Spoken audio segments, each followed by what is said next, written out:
नंदुरबार जिल्ह्यातील शहादा शहरातून एक संतापजनक घटना समोर आली आहे। शहरातील प्रवक्ता अकॅडमीच्या संचालकाने एका अल्पवयीन विद्यार्थिनीचा विनयभंग केल्यामुळे परिसरात तीव्र संताप व्यक्त केला जात आहे। या घटनेच्या निषेधार्थ विविध आंबेडकरवादी आणि पुरोगामी संघटनांच्या वतीने शहादा शहरात भव्य मोर्चा काढण्यात आला। आरोपीवर कडक कारवाई करून संबंधित क्लासचा परवाना रद्द करण्याची मागणी करण्यात आली।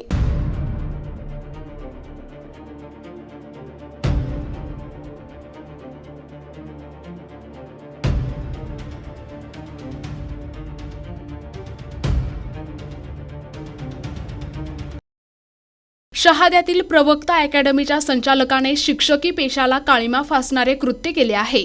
आरोपीने अल्पवयीन विद्यार्थिनीचा विनयभंग तर केलाच, पण तिला जातीवाचक शिवीगाळ करत जीवे मारण्याचीही धमकी दिली। या प्रकरणी शहादा पोलीस ठाण्यात गुन्हा दाखल करण्यात आला असून आरोपी विरुद्ध पोक्सो आणि अॅट्रॉसिटी कायद्याअंतर्गत कठोर कलमे लावण्यात आली आहेत। या घटनेने जिल्ह्यातील सामाजिक संघटना आक्रमक झाल्यात। आज काढण्यात आलेल्या मोर्चात आरोपीचा जामीन फेटाळण्याची आणि खटला जलदगती न्यायालयात चालवण्याची मागणी करण्यात आली आहे। तसेच शहरातील सर्व खासगी क्लासेसमध्ये सीसीटीव्ही कॅमेरे बसवणे सक्तीचे करावे आणि क्लास चालकांचे पोलीस व्हेरिफिकेशन बंधनकारक करावे असे निवेदन प्रशासनाला देण्यात आले। क्लास संचालकाच्या या कृत्यामुळे पालकांमध्ये आपल्या पाल्यांच्या सुरक्षिततेबाबत मोठी चिंता निर्माण झाली आहे।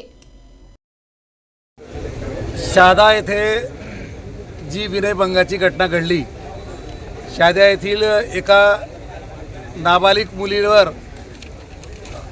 प्रवक्ता अकॅडमीच्या संचालकाने जो अतिप्रसंग करण्याचा प्रयत्न केला, त्यामुळे शहाद्यातील संपूर्ण आंबेडकरी समुदाय व सामाजिक विचारधारा जोपासणाऱ्या संघटनांच्या वतीने आज पोलीस उपविभागीय अधिकारी यांच्या कार्यालयावर मोर्चा आयोजित करण्यात आलेला होता।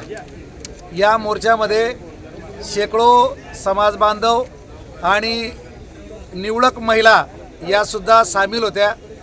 तर आजच्या या मोर्चाद्वारे माननीय DYSP यांना आम्ही निवेदनाद्वारे असं सांगितलं की जो पुढील तपास करणार आहे त्या तपासामध्ये हा जो शेंडे म्हणून जो प्रवक्ता अकॅडमीचा संचालक आहे याच्यावर पूर्वी गुन्हे दाखल झालेले आहेत, त्या गुन्ह्यांची सुद्धा चौकशी करून तुमच्या या चार्जशीटमध्ये ती नोंद आली पाहिजे। यापूर्वीसुद्धा या संचालकाने अनेक मुलींचा विनयभंग केला असल्याचं शक्यता दाट आहे, कारण व्हॉट्सअप आणि फेसबुक माध्यमाद्वारे काही मुलींनी तशा कमेंट्स केलेल्या आहेत आणि त्या कमेंट्समधून जाणवतं आहे की हा जो अकॅडमीचा संचालक आहे या संचालकाने यापूर्वीसुद्धा अनेक मुलींवर हा प्रकार केलेला असण्याची दाट शक्यता आहे। तसंच त्याच्यावर एक खटला दाखल आहे, ज्या खटल्यामध्ये त्याच्या पत्नीने आत्महत्या केल्याचं असं त्याने दर्शवलेलं आहे, पण त्याच्या पत्नीच्या माहेरचे जे लोक होते त्यांनी हा खून आहे असं त्यांचं म्हणणं आहे। म्हणजे याचाच अर्थ असा आहे की हा माणूस समाजविघातक आहे।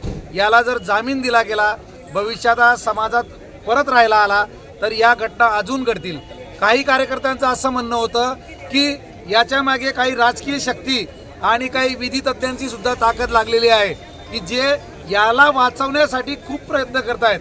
खरं म्हणजे ही लाजिरवाणी बाब आहे की शहाद्यामधील काही विधी तज्ज्ञ अशा नराधमाला वाचवण्यासाठी प्रयत्न करतात। केवळ पैसा मिळेल या हेतूने जर वकिली करत असाल, मी सुद्धा LLBचा विद्यार्थी आहे, मला पण लाज वाटते की मी LLB केलेली आहे, कारण अशा नालायकांना वाचवण्यासाठी निश्चितच कायदा नाही। उलट सगळ्या शहाद्याच्या वकिलांनी एकत्र येऊन अशा माणसाला शिक्षा होईल यासाठी संघटित झालं पाहिजे असं मला वाटतं आणि म्हणून आम्ही सगळ्यांनी याच दिशेने हा मोर्चा आयोजित केला होता आणि तो संपन्न झालेला आहे। विशेष प्रतिनिधी NTP न्यूज मराठी, नंदुरबार।